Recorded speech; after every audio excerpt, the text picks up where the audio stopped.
चलिए दोस्तों, after fundamental principle of counting और फैक्टोरियल नोटेशन के बाद हम फॉर्मली बढ़ते हैं परम्यूटेशन कॉम्बिनेशन की तरफ। तो आई होप आपने सारे क्वेश्चंस लगा लिए होंगे, उससे अपनी अंडरस्टैंडिंग और अच्छी होने वाली है। तो इसलिए मेक श्योर कि आपने अभी तक के असाइनमेंट्स कंप्लीट कर लिए हों। तो उसके बाद ही आप लेक्चर में आगे बढ़ें, और कोई भी आपको दिक्कत हो तो आप कमेंट सेक्शन में बता सकते हैं, डिस्कशन फॉरम पे बता सकते हैं। तो परम्यूटेशन वर्ड के मतलब समझ रहे हैं, तो इसका मतलब सिंपली अपन क्या ले सकते हैं, arrangement. Okay, arrangement of certain things. हाल फिलहाल हम सिर्फ डिफरेंट थिंग्स की बात कर रहे हैं, बाद में आइडेंटिकल थिंग्स का भी लेकर आएंगे। तो अरेंजमेंट ऑफ डिफरेंट थिंग्स, ठीक है। फॉर एग्जांपल देखो, अपन ने स्टार्टिंग में क्वेश्चन सीखा था कि वर्ड है डॉटर, ठीक है। 5 लेटर्स के वर्ड बनाने अपने को, है ना, using letters of word daughter. तो अपन ने बेसिकली क्या किया था, इन 5 प्लेसेस पर लेटर्स को अरेंज किया था। फोर्थ लेस से के फर्स्ट प्लेस पे आपने ए डाल दिया, फिर डी डाल दिया, जी एच आर, फिर कभी ए को इधर कर दिया, आगे पीछे करते रहे। तो मोर लेस जब हम वर्ड बनाने की बात कर रहे हैं तो हम किसकी बात कर रहे हैं, अरेंजमेंट की बात कर रहे हैं, परमुटेशंस की बात कर रहे हैं। Permutation means different different arrangements, ठीक है। तो डेफिनेटली यहाँ पर ऑर्डर मायने रखता है कि हम लेटर्स को किस ऑर्डर में प्लेस कर रहे हैं, वो मायने रखेगा। ऑर्डर डज मैटर, ठीक है। तो ये वही बात अपनी परमुटेशन की। तो चलो इस पे इसका फॉर्मूला भी डिराइव कर लिया जाए। हम बोलते हैं arrangement of and different things taken R at a time.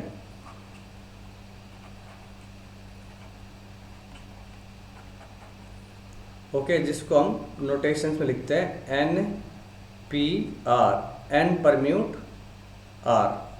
Okay, तो arrangement of N different things taken R at a time. For example यहाँ पे हम क्या कर रहे थे, arrangement of these 8 letters taken 5 at a time. तो ये जो मेरे पास आंसर आया था, जो ये क्या आने वाला है, 8 7 6 5 4, ये एफपीसी में अपन ने सीखा है फंडामेंटल प्रिंसिपल ऑफ काउंटिंग में। इसको डायरेक्टली हम क्या लिख सकते हैं, 8p5। अब मैं इसका फॉर्मूला डिराइव करना चाहता हूँ फॉर्मली कि 8p5 को कैसे लिखा जा सकता है, फिर हम इसको एनपीआर के लिए भी करेंगे। 8p5 का मतलब आपने लिखा 8 7 6 5 4, मतलब 8p5 का मतलब 5 डिक्रीजिंग फैक्टर्स लिखने हैं आपको स्टार्टिंग फ्रॉम 8। ये डायरेक्ट तरीका है इसको निकालने का। अगर मैं इसको फैक्टोरियल नोटेशन में कन्वर्ट करना चाहूँ तो मैं अपनी तरफ से इस काउंटिंग को कंप्लीट कर देता हूँ। 3 to 1 से मल्टीप्लाई भी कर दिया और 3 to 1 से डिवाइड भी कर दिया।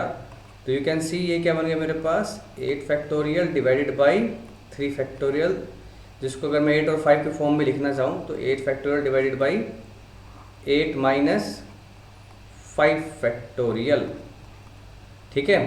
तो writing in the similar lines you can write NPR as n factorial divided by r factorial n minus r factorial। Okay, अब इसको हम डिराइव करें तो हम क्या कह रहे हैं, मेरे पास n डिफरेंट थिंग्स अवेलेबल है। How many, n different things available है, जिसको मेरे को अरेंज करना है taken r at a time. मतलब कितने प्लेसेस अपने पास, यहाँ पे r प्लेसेस हैं, r थिंग्स निकालोगे अरेंज करोगे इसमें, तो r प्लेसेस हैं। तो मैं ड्रॉ कर लेता हूँ 1 2 3 and so on up to rth place. ये मेरा rth प्लेस, ये फर्स्ट, ये सेकंड, ये थर्ड। तो ध्यान से देखो, जब मैं ये फिल करने जा रहा हूँ फर्स्ट प्लेस, तो मेरे पास कितने ऑप्शन है, n, देन एक ऑप्शन जा चुका है n-1, विदाउट रिपीटेशन जा रहा है n-2। तो देख पा रहे हो थर्ड प्लेस पे n-2, और ये मेरा कौन सा प्लेस है, आर माइनस वन। तो यहाँ तक आप आर माइनस वन चीज़ें भर चुके हो, तो लास्ट प्लेस के लिए कितने ऑप्शन बचेंगे मेरे पास, N minus are minus one. So final मेरा आंसर क्या बना, N P R is equal to multiplication of all these steps. Simple fundamental principle of counting apply कर देता हूँ। और ये कहाँ तक गया मेरे पास, एन माइनस आर प्लस वन, ब्रैकेट ओपन कर दिया। ओके, तो अब देखिए कि अगर इसको मैं कंप्लीट करना चाहूँ फैक्टोरियल नोटेशन में, तो यह n minus are plus one तक तो आ ही चुका हूँ।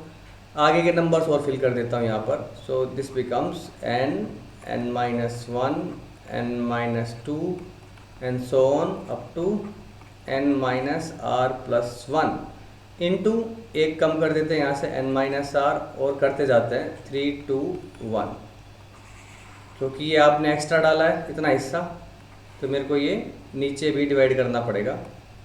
तो n minus r, n minus are minus one, decreasing up to 3 2 1। So ऊपर बन गया 1 to n, n फैक्टोरियल, नीचे बन गया 1 to n minus R, that is n minus R factorial. तो this is your formula for NPR, which simply means arrangement of n different things taken r at a time। Daughter word का example ले सकते हैं अपन, 5 letter के word बनाए थे using 8 letters, तो final answer will be 835, which is simply product of 8 7 6 5 4। So I hope आपका NPR का फॉर्मूला क्लियर होगा, कैसे डिराइव किया, क्या इसका मीनिंग है। अब बढ़ते हैं NCR की तरफ, ठीक है, मतलब अपना नेक्स्ट फॉर्मल डेफिनेशन किसका, कॉम्बिनेशन।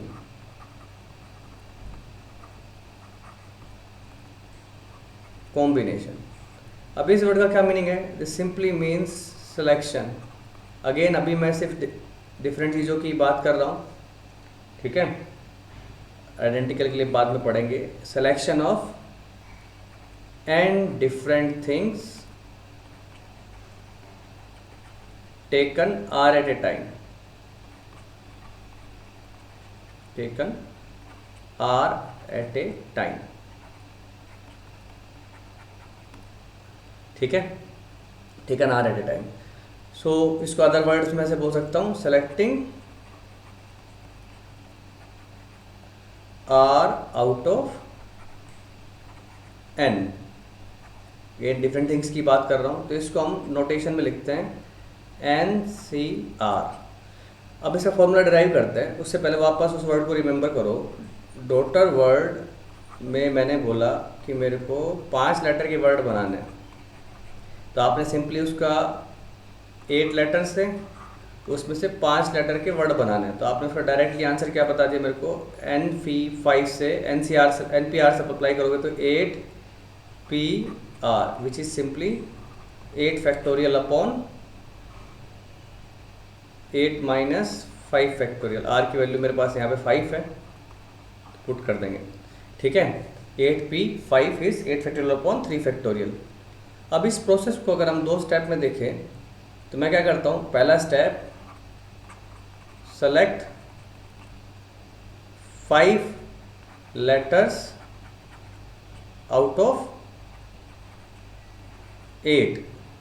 तो पहला काम मैं सिलेक्शन कर लेता हूँ, मेरे हाथ में 5 लेटर्स आ गए, मान लो कोई भी आ जाते, GSTERE आ गए। अब उन 5 लेटर्स को मैं अरेंज कर दूंगा 5 प्लेसेस पे, ठीक है, ताकि डिफरेंट वर्ड्स बनाए जा सके। Arrange 5 letters eight 5 places, okay. तो ये आप समझ सकते हो क्या आएगा मेरे पास, ये 5 लेटर है, 5 प्लेस है, तो 5 4 3 2 1, जिसको सिंपली मैं क्या बोल सकता हूँ, 5 फैक्टोरियल। और इस चीज़ को हमने सिंबॉलिकली बोला है क्या, NCR से लिख सकता हूँ 8C5, ठीक है। सो सिंपली तो मेरे टोटल टास्क जो कि आपने कंप्लीट किया है 8V5 वेज में, वो 2 टास्क का कॉम्बिनेशन, 2 सब टास्क का कॉम्बिनेशन है, ठीक है ना, वन आफ्टर द अदर। तो सिंपली मैं अप्लाई कर रहा हूँ fundamental principle of counting, 8V5 into 5 factorial. तो यहाँ से दिखाई देता है मेरे को कि 8V5 का जो फॉर्मूला है वो बन जाता है 1/5 फैक्टोरियल इंटू 8p5। इसको और सिंप्लीफाई कर लें तो 8c5 is basically 8 factorial upon 5 factorial 8 minus 5 factorial. तो इसी चीज़ को अगर हम जनरल साइंस में NCR से कंपेयर करने की कोशिश करें तो ये बन जाता है n factorial r factorial n minus r factorial. ठीक है। सो कहने का मतलब ये है कि आपका जो NP5 है या कहूँ हमारा NCR है NPR है, वो दो स्टेप का कॉम्बिनेशन है। First step you got select 2 numbers R numbers out of R different things out of n, then arrange R things at R places। ठीक है। तो ये अपने पास एक बहुत शानदार रिलेशन आ जाता है, क्योंकि मोस्ट ऑफ द टाइम अपने को कन्फ्यूज़न होगा कि मेरे को NCR अप्लाई करना है कि NPR अप्लाई करना है। तो अपन सिंपल एक थंब रूल बना लेते हैं। सबसे पहले ऑलवेज सेलेक्ट फर्स्ट। ठीक है, जो भी कंडीशन होगी हमारी, अब क्वेश्चन करेंगे सिंपल पहले ऑलवेज सेलेक्ट फर्स्ट। ठीक है, मतलब आपको NCR ही लगाना है पहले। Then if arrangement required then use arrangement. If arrangement required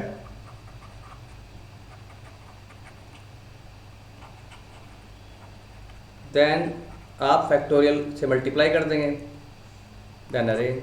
तो इसलिए आपको एक तरह से कहूँ तो NP5 तो कभी डायरेक्टली यूज़ करना ही नहीं है।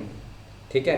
तो वैसे भी इस चैप्टर में जितना आप रिफाइन करके लिखेंगे कि ये स्टेप है, ये स्टेप है, ये स्टेप है, पहले सेलेक्ट कर रहा हूँ फिर अरेंज कर रहा हूँ, उतना आपका सही आंसर आने के चांस बढ़ते जाएंगे, आपको कॉन्फिडेंस भी बढ़ेगा। So rather than applying directly NPR which sounds little bit of like applying some formula rather than logic, तो आप स्टेप बाय स्टेप जाएँ। Always select first then arrange. Okay. So I hope आपको दोनों definition अच्छे से clear हो गई होंगी और फॉर्मूला के बारे में भी जानकारी हो गई होगी। ठीक है। अब एक बेसिक प्रॉपर्टी समझ सकते हैं अपन कि हमने देखो NCR लिखा, that is n factorial r factorial n minus r factorial. Also if I write NC n minus r, what you are going to write n factorial upon n minus r factorial, और इसको n में subtract करो तो वापस r factorial आ रहा है। मतलब you can clearly see that NCR is always equal to NC n minus R।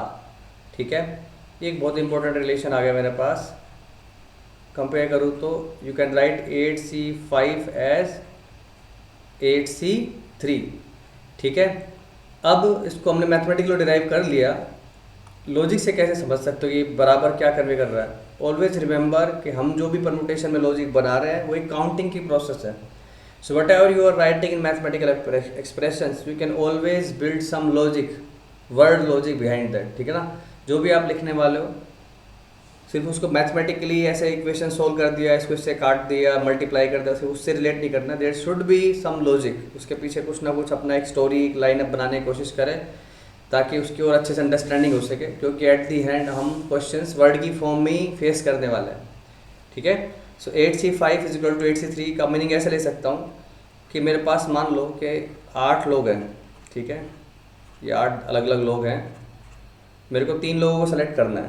तो या तो आप क्या करो, 3 लोगों को सेलेक्ट कर लो, तो आपके पास ये 5 घर चले गए, 3 आपके पास आ गए। या फिर मैं क्या कर सकता था, ये 8 लोग जो हैं 1 2 3 4 5 6 7 8, मैं इनमें से 5 को रिजेक्ट कर देता हूँ। ठीक है, इनको रिजेक्ट कर दिया तो क्या होगा, जो रिजेक्ट हुए घर चले जाएंगे और ये मेरे पास आ जाएंगे। तो एट द एंड आपके पास आ तो सेम ही चीज़ रही है ना। सो इसको लॉजिकली हम ऐसा बोल सकते हैं कि selection is as same as rejection. Either you select 3 out of 8 और reject 5 out of 8, you will get the same thing. Selection is as equivalent to rejection. ठीक है, तो प्रोसेस सेम ही हो रही है, इसलिए NCR is equal to NCN minus R। Okay. So I hope आपको ये चीज़ समझ में आई होगी। और इसी प्रॉपर्टी को दूसरे तरीके से एक्सप्रेस करें तो if I write NCX is equal to n c y. तो दो केस बनते हैं, या तो trivial case x is equal to y है तो बराबर हो ही जाएंगे, या फिर x प्लस वाई की वैल्यू क्या है मेरे पास n। देख पा रहे हो n माइनस आर और r का सम क्या आ रहा है मेरे पास n। एक r है तो दूसरा क्या होगा n माइनस आर। ओके, तो ये बेसिक कुछ चीज़ें थी। अब थोड़ा सा क्विकली हम निकालना और सीख लें। जैसे मान लो हमने 8P3 लिखा, तो इसका मतलब क्या था 876, दैट्स इट।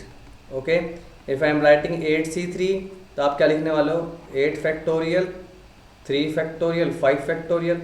अब ध्यान से देखना इसको कैसे कैलकुलेट कर रहा हूँ, that 8C3 is 876 into 5 factorial लिख सकता हूँ, 3 फैक्टोरियल 3 2 1 इंटू 5 फैक्टोरियल, ये कैंसिल हो गया। तो बेसिकली जब भी आपको 8C3 निकालना है, इसका मतलब क्या है, ऊपर 3 डिक्रीजिंग फैक्टर घटते factor 876 divided by 3 2 1, that's it. अब कुछ वैल्यू निकाल के बताओ आप। 6C2 का वैल्यू क्या होगा, again 6 5 upon 2 1, that is 15। 7C3 का वैल्यू क्या होगा, दैट इज भी 7 6 5 डिवाइडेड बाई 3 2 1, 35। मैं आपसे पूछूं 9C4 की वैल्यू क्या होगी, तो आप सिंपली क्या लिखने वाले हो 9 8 7 6। मैं ये नहीं कह रही कि आपको फैक्टोरियल नोटेशन बिल्कुल यूज नहीं करनी है, कहीं जुट पड़ी तो उसका भी काम करेंगे, पर हमें पता है कि ओवरऑल ये कैसे निकलने वाला है। ओके, तो ये सोल्व करोगे 8 8 cancel and that becomes 2, so 63 into 2 126। So I hope आपको बेसिक नोटेशन का पता लगा होगा, NCR क्या है, NP5 क्या है। ओके, NCR NP5 NPR, और उसको आराम से यूज कर सकते हो। अब ये बात दिमाग में रखना कि NCR is basically conveying different combinations of r things, समझ रहे हैं आप। और उसमें कोई एक भी डिफरेंट कर देना आपने तो उसको डिफरेंट ही मानना है। मान लो मेरे पास 8 लेटर्स थे जिसमें से आपको 3 सेलेक्ट करने थे। अगेन वही सेम डॉटर का एग्जाम्पल ले रहा हूँ आपको समझाने के लिए, एक बार समझ जाओ, फिर हम सिंपल प्रॉब्लम से स्टार्ट करेंगे। 8C3, तो अगर मान लो आपने AUE सेलेक्ट कर लिया, तो ये कॉम्बिनेशन है जो 8C3 में आएगा। 8C3 का वैल्यू निकालना चाहो तो निकाल सकते हो, 8 7 6 3 2 1 विच इज़ 56। तो 56 में से एक कॉम्बिनेशन ये भी है। अगर मान लो इसमें मैं E को बदल के रिप्लेस कर देता हूँ T से, तो ये दूसरा कॉम्बिनेशन हो गया, है कि नहीं। और आप TUR कर लेते हो तो ये दूसरा कॉम्बिनेशन हो गया। मतलब अगर एक भी मेंबर डिफरेंट हो, डिफरेंट कॉम्बिनेशन माना जाएगा, ठीक है। तो आप कुछ बेसिक सिर्फ नोटेशन को और समझने के लिए कुछ चुंदे पुंदे सवाल कर लो, फिर हम आगे बढ़ते हैं। तो जनता आपको बेसिक नोटेशन समझ में आ गई होगी NCR NPR और फैक्टोरियल की। तो कुछ बेसिक सिंपल प्रॉब्लम करते हैं, ठीक है। Again starting with the letter word daughter, ठीक है। अब इसको हम NCR और फैक्टोरियल की नोटेशन से कैसे करेंगे, ठीक है ना। अब पहले अपन क्या कर रहे थे, बार बार मल्टीप्लाई करते रहते थे, फिर फैक्टोरियल सीखा। अब डायरेक्टली NCR कैसे लगाया जाता है। अगेन थॉट बिल्कुल चेंज नहीं हुआ है, वही स्टेप बाय स्टेप प्रोसेस रखनी है, बस हम नोटेशन को चेंज कर रहे हैं ताकि एलिगेंट तरीके से, सिंपल तरीके से चीज़ों को देख पाए, समझ पाए। मेरे को 5 लेटर वर्ड बनाना है, ठीक है, लेटर वर्ड, और डिफरेंट लेटर होने चाहिए ना, कोई रिपीटिशन नहीं। तो मैं क्या करता हूँ, सबसे पहले 5 लेटर छाट लेता हूँ, दैट इज 8C5। और उन 5 लेटर्स को, क्योंकि वर्ड बनाने, ध्यान रखना वर्ड बनाने का मतलब आपको उनको अरेंज करना है, सर्टेन ऑर्डर में चीज़ों को रखना है। तो इसका मतलब 5 चीज़ों 5 प्लेस पर अरेंज करोगे 5 फैक्टोरियल। ये सिंपली आपका सोल्व करके तो वही आएगा, ठीक है, बट इसको इस तरह से हम लिख रहे हैं। अगेन अगर मैं आपको बोलूँ, इसी में एक ऑप्शन और डाल देते हैं, वही सेम 5 लेटर के वर्ड बनाने हैं, बट आपको क्या करना है, 2 वोवल लेने एंड 3 कॉन्सोनेंट लेने, फिर 5 लेटर के वर्ड बनाने हैं। तो फिर आप क्या करेंगे, तो हमारे पास देखो वोवल के लिए ऑप्शन है 3 AUE, एंड कॉन्सोनेंट के लिए ऑप्शन अवेलेबल है मेरे पास GSTRD 5। तो 2 वोवल सेलेक्ट किए 3C2, देन 3 कॉन्सोनेंट सेलेक्ट किए 5C3। ये मेरा सिलेक्शन कंप्लीट हो गया। ओके, 2 वोवल और 3 कॉन्सोनेंट्स, सिलेक्शन कंप्लीट। अब इसकी एप्लीकेशन आपको समझ में आ रही है, क्योंकि FPC से आप एक बार सीधा सीधा काम कर सकते हैं, ठीक है, तो अब अपने पास क्या हुआ, 5 लेटर सेलेक्ट हो गए, अब उनको अरेंज करना है 5 लेटर्स, 5 फैक्टोरियल, दैट्स इट। इसी में थोड़ा सा करें अगेन, 2 वोवल है, 3 कॉन्सोनेंट है, सिलेक्शन वही रख रहा हूँ। वर्ड बनाना है, word with terminal letters vowel, terminal मतलब first and last, terminal letters vowel. इसका मतलब मैं अपना जो अरेंजमेंट है वो कोई स्पेसिफिक भी दे सकता हूँ आपको, तो उस केस में आपको डायरेक्टली 5 फैक्टोरियल से मल्टीप्लाई नहीं करना है, जो भी अरेंजमेंट कंडीशन है उसको फॉलो करना है, वोवल्स, ठीक है।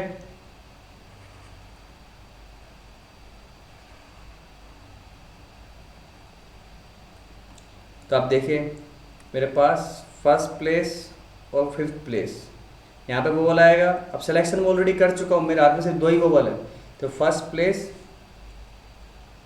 2 ways, last place 1 way, or you can say 2 vowels at 2 places 2 factorial, then 3 consonant at 3 places 3 factorial। सो मेरा आंसर क्या है फाइनल, सिलेक्शन किया 2 vowels 3 consonant and arrangement 2 into 3 factorial।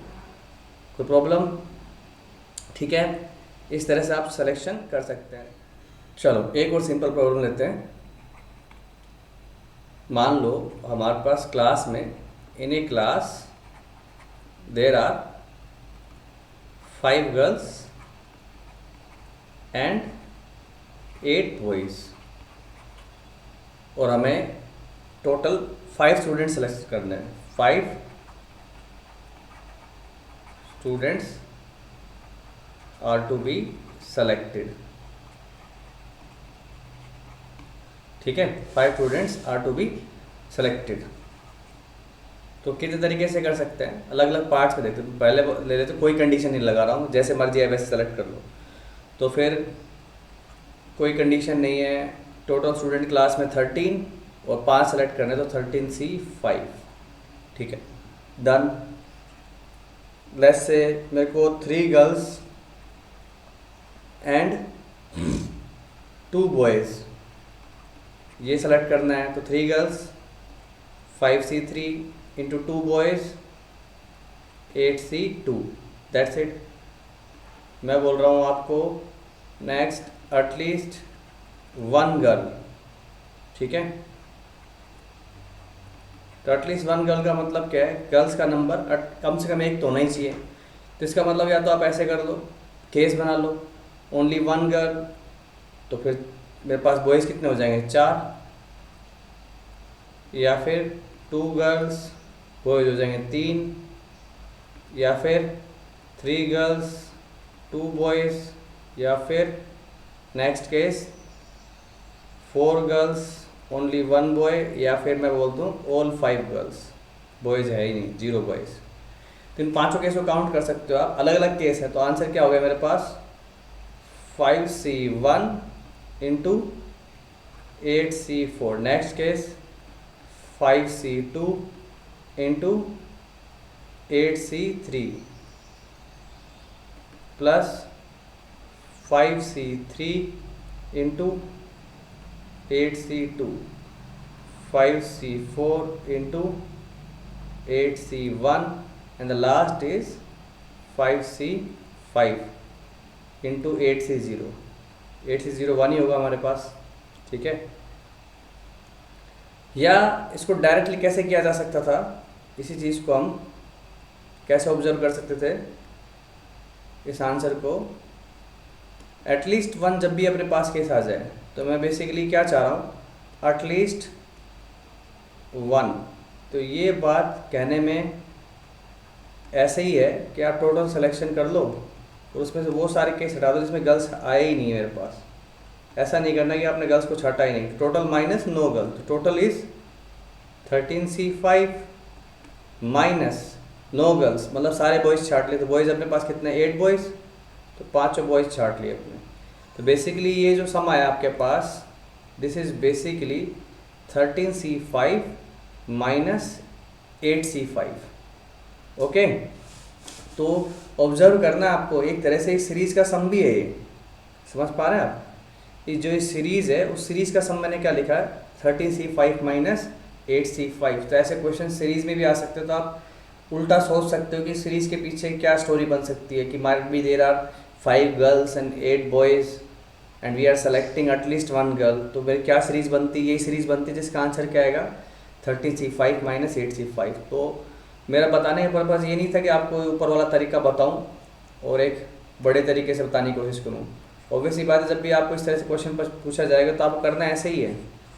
मेरा पर्पज़ आपको बताने का ये था कि आप ये भी समझें कि जब भी क्वेश्चन में ये सीरीज़ अगर मेरे को गिवन है, क्वेश्चन में सिर्फ सीरीज़ गिवन है और पूछा जाए कि इसका सम क्या होगा, तो you can directly write this, ठीक है, by relating this series with this question. Okay, so I hope आपको समझ में आया होगा। एक और क्वेश्चन लेता हूँ, ठीक है, इसमें थोड़ा अरेंजमेंट भी शामिल कर देते हैं।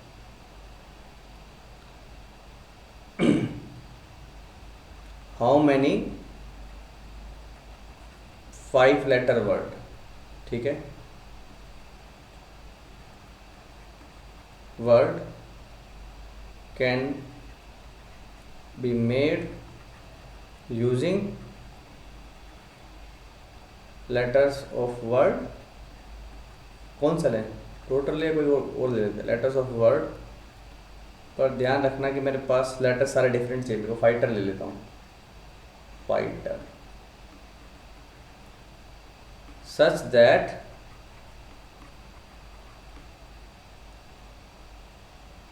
G and H are always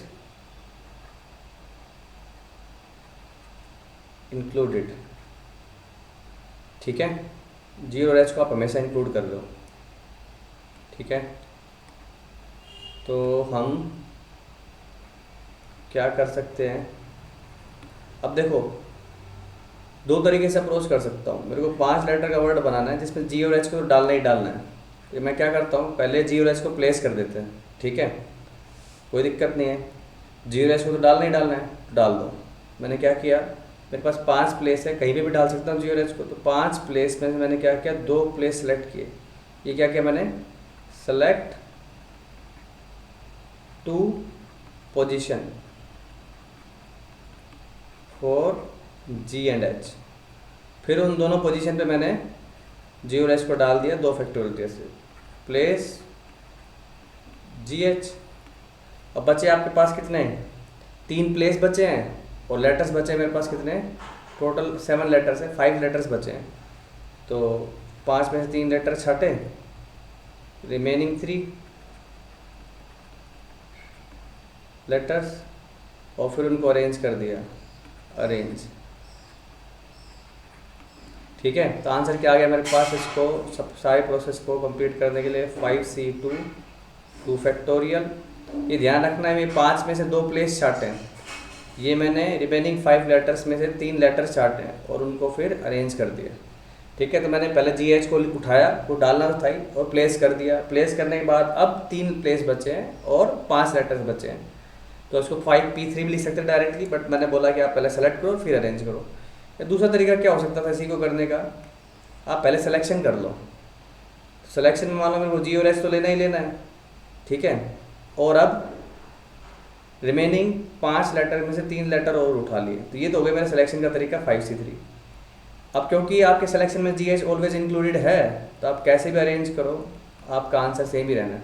तो ध्यान से देखो दोनों आंसर सेम ही है, ठीक है ना। 5C2 इज 10 इंटू 2, 5C3 भी 10 ही है, 5C2 के इक्वल होगा into 6, so this is basically 1200। और यहाँ पे भी देखोगे 5C3 10 और 5 फैक्टोरियल 120 होता है, दैट इज अगेन 1200, ठीक है। एक और प्रॉब्लम देता हूँ तो और क्लैरिटी आएगी। चलिए, simple cheese, in how many ways, India में क्रिकेट का काफ़ी क्रेज़ है, in how many ways batting order of 11 batsman can be decided, can be decided, ठीक है। आप टीम सिलेक्शन में भी PNC लगा सकते हैं आराम से, इस तरह एग्जांपल में ले चुका हूँ, असाइनमेंट में भी मिल जाएंगे। डिसाइडेड इफ़ अब उनमें से कुछ कुछ प्लेयर्स के मैं बोल देता हूँ कि भाई कि अब क्या पता है जब आप पे इस पे काम करें तो भी टीम ही चेंज हो जाए। तो हाल फिलहाल में मेरे टाइम के प्लेयर्स रहता जब मैं क्रिकेट देखता था। If Sachin and Sehwag opens, ठीक है, कौन स्ट्राइक एंड पे रहेगा ये मेरे को नहीं पता। एक कंडीशन तो ये है। Second, Kohli pledge after